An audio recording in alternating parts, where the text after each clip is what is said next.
শিক্ষার্থীর অভাবে বন্ধের পথে যুক্তরাজ্যের বিশ্ববিদ্যালয়গুলো। বিদেশি শিক্ষার্থীদের ভর্তির হার নাটকীয়ভাবে কমতে থাকায় সংকটে পড়েছে যুক্তরাজ্যের বিশ্ববিদ্যালয়গুলো।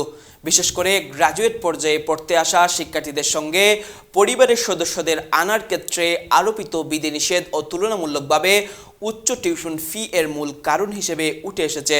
বিশ্ববিদ্যালয়ে ভর্তি বিষয়ক পরামর্শ প্রদানকারী প্রতিষ্ঠানগুলো বলছে, শিক্ষার মান ধরে রাখার ক্ষেত্রে যুক্তরাজ্য এখনও শীর্ষস্থানে থাকলেও ভর্তির সংখ্যা কমে যাওয়ায় অর্থনৈতিক সংকটে পড়ছে বিভিন্ন বিশ্ববিদ্যালয়। সাম্প্রতিক পরিসংখ্যান অনুযায়ী যুক্তরাজ্যে আসা বিদেশি শিক্ষার্থীর সংখ্যা প্রায় 40% হ্রাস পেয়েছে। যদিও ব্রিটিশ কাউন্সিল এবং UKBI এর বিস্তারিত ডাটায় ভিত্তিতে প্রকৃত পরিমাণ পরে জানা যাবে।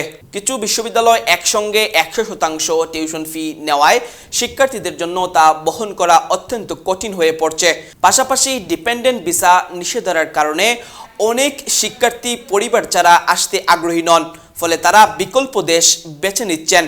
যুক্তরাজ্য সরকার অভিবাসনের সংখ্যা নিয়ন্ত্রণের পাশাপাশি বিশ্ববিদ্যালয়গুলোতে মেধাবীদের ভারসাম্য বজায় রাখতে কঠোর নীতি গ্রহণ করলেও বাস্তবে শিক্ষার্থীদের জন্য তা টিকে থাকা আরও কঠিন করে তুলছে। এছাড়া ভিসা এক্সটেনশন প্রক্রিয়াও কঠোর করা হয়েছে।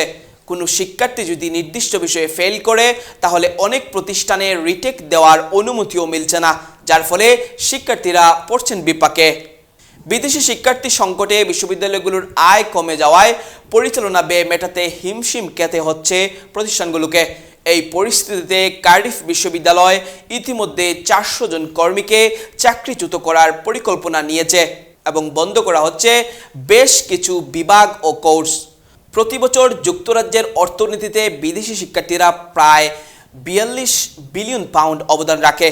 তবে কঠোর অভিবাসন নীতিমালা ও অতিরিক্ত টিউশন ফির কারণে বিদেশি শিক্ষার্থীর সংখ্যা হ্রাস পাওয়ায় বিশেষ করে তাদের উপর নির্ভরশীল বিশ্ববিদ্যালয়গুলো এখন টিকে থাকার লড়াইয়ে নেমেছে।